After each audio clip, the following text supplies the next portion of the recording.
Wonderful. Thank you so much, Alyssa, for those updates. Now we will go ahead and move into our standing item of the local government coordination call, which is our Pathways to Recovery and Resiliency Funding webinar series. So as I pull up the presentation here, just as a quick reminder, the goal of this webinar series is to break down state and local federal and state and local funding opportunities, to better help local governments and community partners navigate and access potential solutions to any challenges that they might be facing. So as we mentioned earlier today, that our presenter today is Emma Belmont from the Federal Transit Administration, who's going to be talking to us about IIJA public transit funding. So I will go ahead and share my screen and take it away, Emma. Good morning. Thank you for having me. First, I'll introduce myself and what part I play in this. So my name again, Emma Belmont with Federal Transit Administration.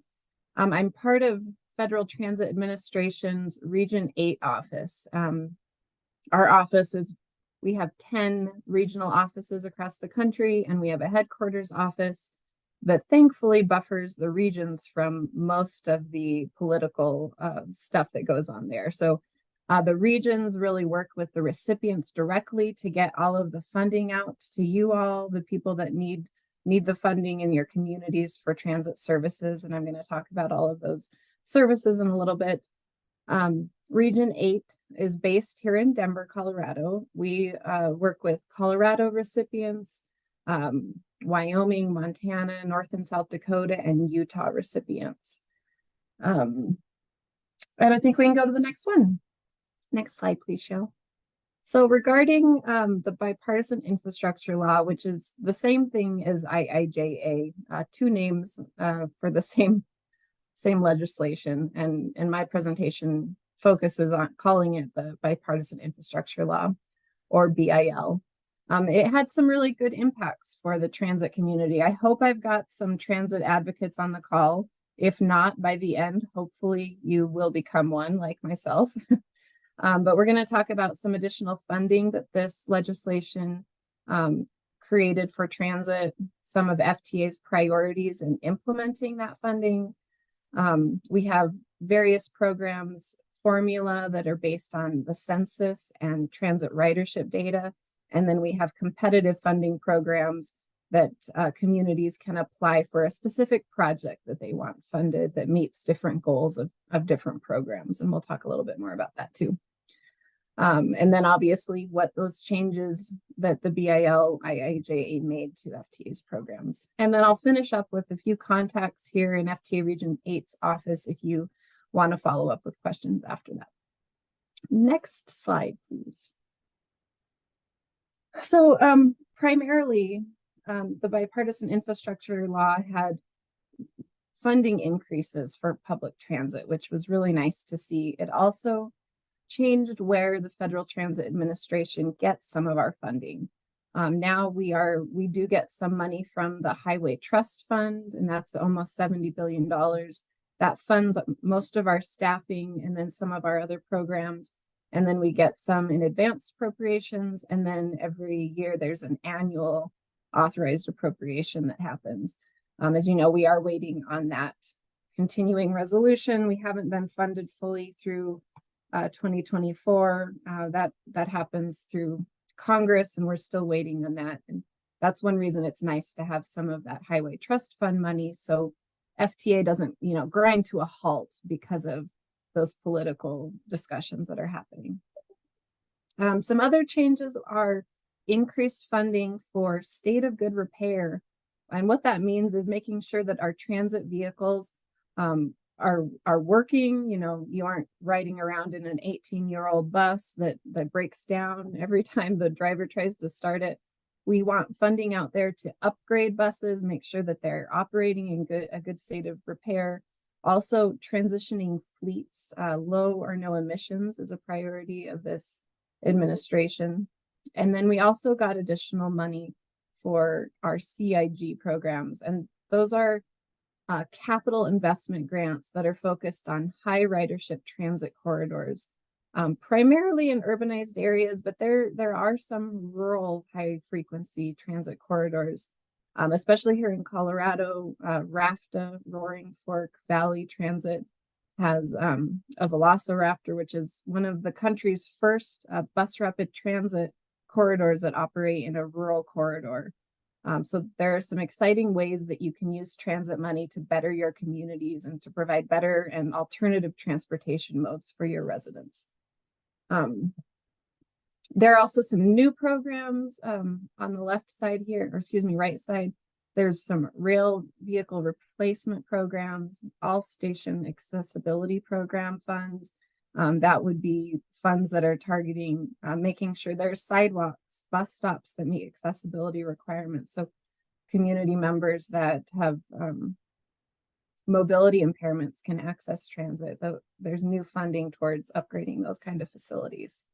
There's also a few ferry programs, which I'm not going to go into because we don't have any ferry programs here in Colorado, but good for areas that do. Next slide, please.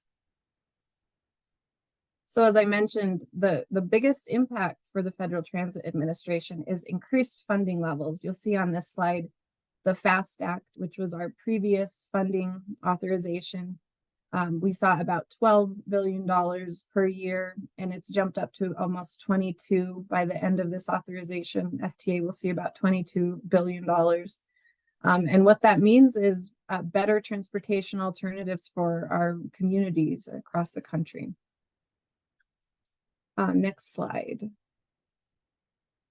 So FTA's goals in implementing this increased funding is to increase safety, modernize fleets. So that means keeping vehicles in good quality, climate change, and that might mean transitioning vehicle fleets from gas to electric or even hydrogen fuel cell. And then equity is a big priority of this administration as well. One thing that you may want to take away from this slide is if you have a project that you want to apply for competitive funds from either Federal Highway Administration or Federal Transit Administration, these are some of the hot topics that might get you extra points and help you get awarded those funds. So take a look. I think somebody mentioned earlier the RAISE grant program. RAISE funds can fund transit facilities, and if you have a transit project that you're interested in using those funds for, taking a look at these FTA priorities and how we want to implement the BIL funds, how we want those to be implemented using these key terms, taking a look at our website and seeing what our goals are as an agency is likely to make your application read better and be more successful. So definitely take that to heart if you are applying. Next slide, please. So the Federal Transit Administration has many different programs that fund public transportation services. Public transit can look a lot of different ways in different communities, and we have different programs that are targeted to meet differing needs. So the programs here on the left side of your slide, these are our formula programs. So what that means is they're based on census data and transit ridership and sometimes other factors like affordability, low income populations go into that too. But the ones highlighted or bolded and underlined, those programs are administered by the states. So FTA gives apportionments numbers to the states, and then the state passes that money through to rural agencies or urban agencies in some cases. So the first one, planning funds 5303, 4, and 5, those funds are intended to be used for, evaluating any sort of public transit need. So if you want to do a study to determine what is your transit need, these funds could be used to do a needs assessment. They could do a transit development plan to identify routes in your community. They can even be used for design of facilities. If you have a need for a maintenance facility, planning funds are a good place to look for projects like that. Again, the state administers these funds, so you're always welcome to come to me with questions, but I'm likely going to direct you to folks at the state of Colorado, Department of Transportation, Division of Transit and Rail for how to actually apply for some of these funds through the state. 5307, the next funds on that table are our urban funds. Those funds are going to urbanized areas of 50,000 or more. So like Colorado Springs, Pueblo, Grand Junction receives these funds. And they can come to FTA directly to receive the grants for these funds. 5310 are funds that are targeting services that help seniors and individuals with disabilities.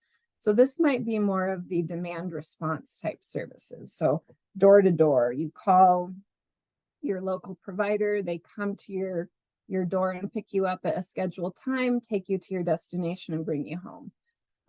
These can be private nonprofits, governmental entities can get this money, but they do have to be open to the public. It can't just be your church clientele, for example. So if you have a church van program that takes your membership to doctor's appointments or grocery store or something, these funds from Federal Transit Administration have to be open to anyone in your community. They can be just for seniors and individuals with disabilities. But again, anyone that is a senior or an individual with disability would be able to take that ride. 5311 are rural funds. Those are, they're not targeting just one specific population. They're for rural services like bus staying gets money from this program, Outrider, services all across the state that again are open to the public, can apply to the state to get rural transit funds. We also fund tribal transit funds, that's 5311C. And then the second to the bottom there, 5339, that's our bus and bus facilities program that funds infrastructure and buses. So you can buy buses with these funds, as well as facilities, security cameras, safety gear. A lot of different capital needs can come from these 5339A funds. And then there's also funds that traditionally go to the Federal Highway Administration that can be transferred to FTA for transit purposes. CMAQ is one of those, and STBG. CMAQ is Congestion Mitigation Air Quality Funds. Carbon Reduction Plan funds is another pot of money that can be transferred to the Federal Transit Administration to go for transit operating expenses or transit vehicle capital. So there's also competitive opportunities, as I mentioned before. The RAISE program that was mentioned, you can apply for transit facility projects through that pot of money, and you'd get the money from the Federal Transit Administration. I mentioned our capital investment grants that funds high frequency transit service infrastructure. 5339B and C, those are competitive programs where you can apply for vehicles, you can apply to build transit facilities. And these are very competitive programs that Colorado in particular has a lot of really good transit work happening. And there's probably 15 to 20 different agencies across the state applying every single year for this money. But I don't want to discourage anyone, but you do need to really have thought out what you're proposing, have a good plan, make sure you understand your needs as an agency, and then understand your project, if you need to go through NEPA, for example, if you have a facility. If you have facility projects, I would actually encourage you to reach out to CDOT and start working through those discussions sooner than later, because there are a lot of things that you need to be aware of if you have a desire to apply for federal money to do some sort of transit facility project. And even feel free to email me after this meeting too, and we can talk through what that looks like. So there's a lot of other programs that FTA administers, but they're on the smaller scale that I didn't go into today. But there's a link here in the presentation. There's also a way you can sign up for email notifications to tell you when notices of funding opportunity are coming out. For example, it has a lot of customization, this tool, where you can pick, what are the areas of interest you have and only get emails for that particular focus area. So take a look at that if you're interested. And next slide, please.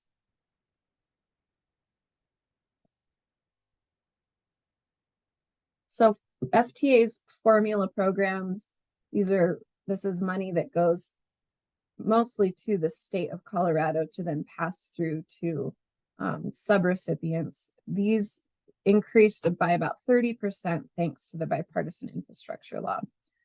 So that's exciting. I'm actually not going to go into too much more in this slide, so I will go to the next one.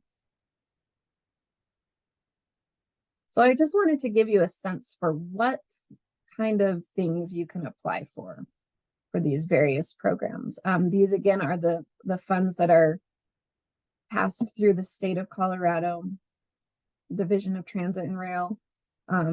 Each program has a bit of differing requirements, and I think it is always good to remind people that federal money is not free.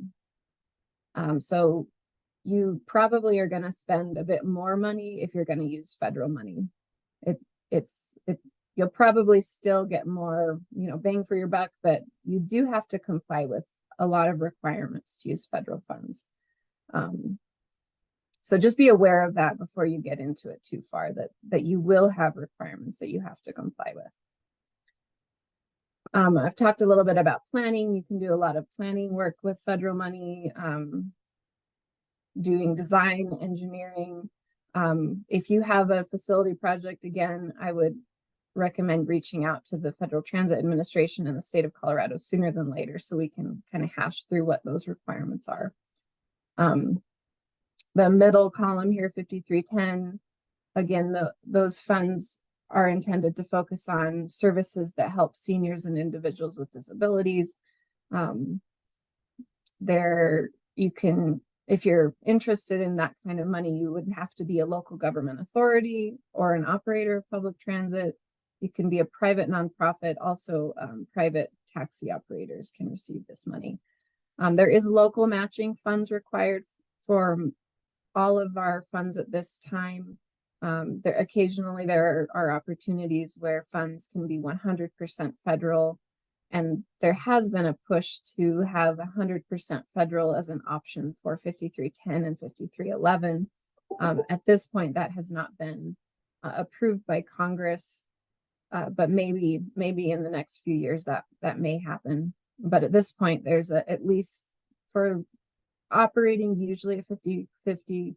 So you need 50% money from locals, and then 50 of it can be from the federal government. For capital expenses, it's generally 80% federal, 20% local. So you do need to have some local match. There are a lot of local match options available. You can use in-kind match. In-kind match is you would need to have, like, let's say you have a volunteer driver, for example. That's fantastic. You would have to document how you're coming up with that amount. So if you're paying your other drivers $40,000 a year, you could say this volunteer, we're using that $40,000 as the local match amount.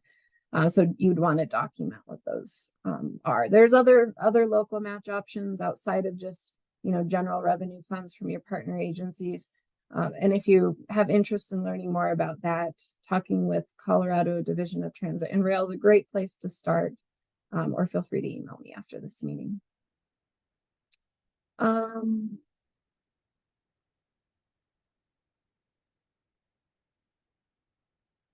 I think I'll move on, and if anyone has questions about this later, we can come back to this. So I was talking about formula programs a moment ago. Now we're to competitive programs. Again, programs that you're applying for a specific project. Our biggest programs at FTA are bus and bus facilities and our low or no emission competitive programs. We saw a 30% increase in these programs, plus 1.1 billion for our low and no emission grant program. And that's really related to desires of this administration to see more low emission vehicles on the road. So that's a good opportunity if you want to have differing vehicle fleet. You don't have to apply for a low or no emission vehicle, by the way. We still do fund diesel buses, and we understand that rural areas in particular, electric vehicles may not be a good option. So you'd want to document that in your application, make it clear why you're proposing a certain fuel type for vehicles. One of the things bipartisan infrastructure law has done for this program that was really a benefit is requiring the notice of funding opportunity to be issued no more than 30 days after the passage of the full year appropriation. So generally that's January, February timeframe when we get these notice of funding opportunities and the full year appropriation. So it gives you a good idea of when you need to be have your information ready to apply for bus and bus facilities. If you're interested in buying bus capital, if you need vans or small buses or large buses for some sort of service that you operate for the public, take a look at that website that I talked about earlier, where you can ask for notifications of when NOFOs come out. That's a good resource to have. Another change was you now can say certain partners. If you know you want a Gillig bus, for example, you can identify, we want to work with Gillig. And then you don't have to do a competitive procurement later in the game. Using federal money generally makes you have to do competitive selection process for anything you purchase.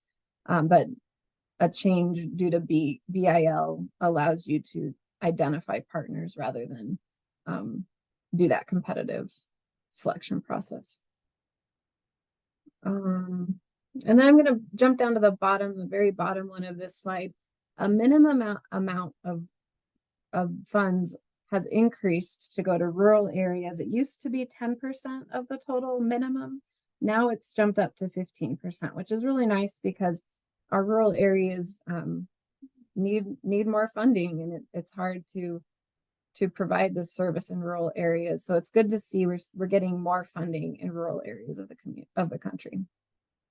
And next slide, please.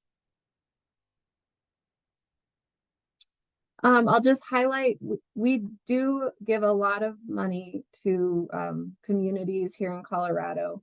And just last year, it looks like 6 agencies in Colorado got the 5339 funds: Mountain Metro, Mesa County, Eco Transit, Mountain Express, Smart and Telluride, and Winter Park all received money through these competitive programs.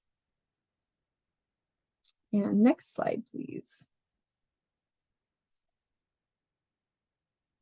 A few other changes that I'll just highlight. If you purchased assets with federal money in the past, this is something you really need to be aware of. The disposition process changed with the bipartisan infrastructure law. So let's say you bought a vehicle 10 years ago and it's met its useful life. You've had it these 10 years, it's been operating well, but it's time to get rid of. You go to sell it and you make $7,500. I'm just throwing numbers out there.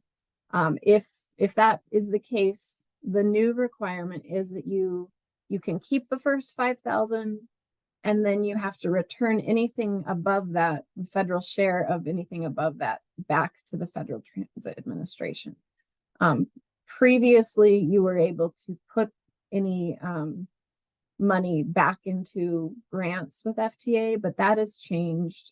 You have to actually pay the Federal Transit Administration back. If you're a direct recipient of FTA funds, you can do that directly at pay.gov, and FTA can guide you on how to do that. If you're a rural recipient, please do get in touch with Colorado Department of Transportation Division and Division of Transit and Rail to be guided on what that process looks like.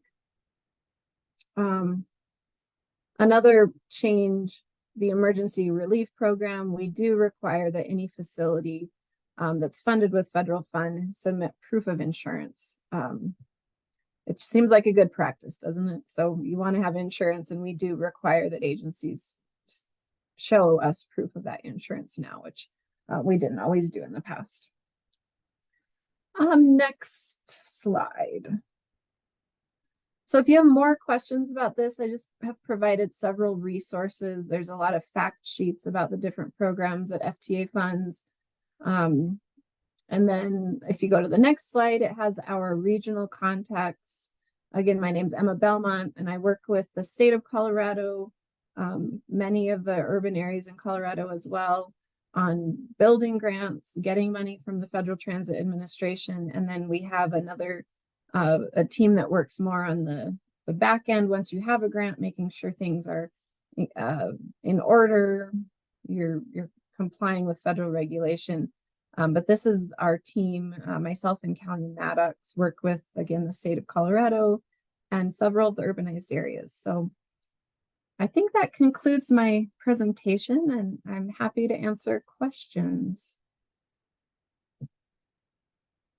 Wonderful. Thank you so much, Emma. I'm going to go ahead and stop sharing the screen here, and we'll go through the questions that we have. There were a few rolling in. I will welcome anyone who is listening in that if you do have questions as we go through these, you're able to use either the Q&A feature or the chat. We'll get to each of them. So we have a couple questions in from Beth from Clear Creek. So the first one I'll start with is that they tried to apply for 5310 through DRCOG, but we're not eligible as they are not part of the Metropolitan Planning Organization. They said they have 10 to 15% older American ridership in their community, and 10% of the population is considered disabled per the census. How can they get access to these dollars? As a rural agency, you need to apply through the state of Colorado, not an urbanized area. So you need to go to Colorado Department of Transportation, Division of Transit and Rail. And they have a website. I can find a contact and put it in the chat as well. Let me get you, Paul DeRocher is their director. And let me put his contact information. So Colorado, the state of Colorado gets the funding amounts that they're getting from the Federal Transit Administration, and then they push out an application process to all of the rural providers throughout the state.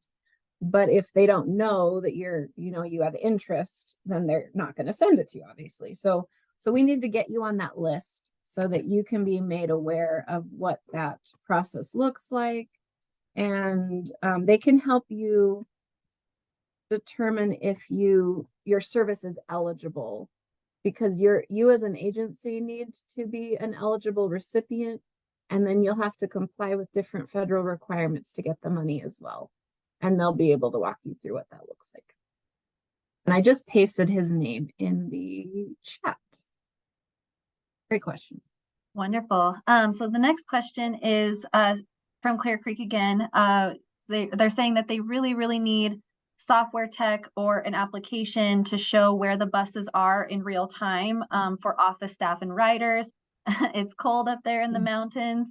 So would the software be eligible for 5339A? Yes. Wonderful. It would also be eligible for 5311, which is another rural program. You got to get in touch with the state. The state has a call for projects that you may not say exactly which funding you want, but you propose your project and they may fit what your project is to the funding that's available. Wonderful. The next question is, can they use Federal Transit Administration formula dollars with DOLA grant funds for a larger project that benefits transit and county? Yes, so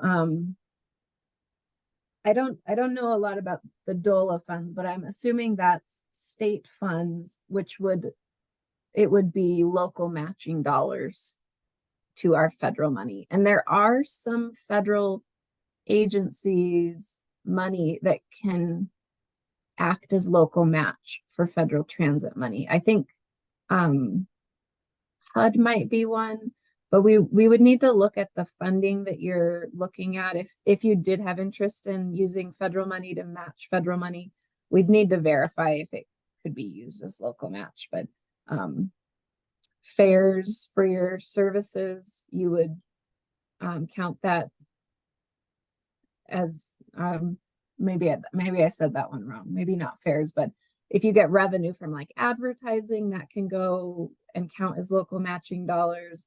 Partnering communities might pay into your services, that's a local match. As I mentioned, in-kind can be used as local match. And Kinda Beth, went into a different area, but and Beth, correct me if I'm wrong, but I'm sure you're referring to the LOMA local match program. If you want to put in the chat if that is what you're referring to, otherwise we can look into other funding opportunities. But the next question is, can we ask the state for toll revenues to help with our grant match? I think you were just getting at that, Emma. yeah, toll revenue is a good option. It's a little bit complicated because toll credits, they don't add to your project total. So for example, if you have a service that is $100,000, I'm just going to keep round numbers, and you need 50% share, you're going to want to apply for $100,000 in toll credits and $100,000 from Federal Transit Administration.